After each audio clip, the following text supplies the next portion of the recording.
for today's video, nandito ako sa Inasal Pilipinas Restaurant. Nagtatrabaho ako dito bilang waitress. Hindi at tudus, amigos. For today's video, ipapakita ko yung menu today. Ito yung dinuguan. Dinuguan for €15.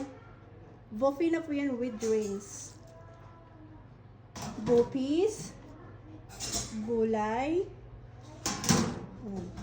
Pakita ko lang sa inyo ito. Pork adobo. Shrimp. Sulit yung bayad nyo, €15. Ito pa, meron pa isda. Chicharong bulaklak. Dito lang kayo sa Inasal makakita ng chicharong bulaklak. Tsaka, fried chicken. Chicken wings. Tsaka, spring roll. Like crepes. And this one is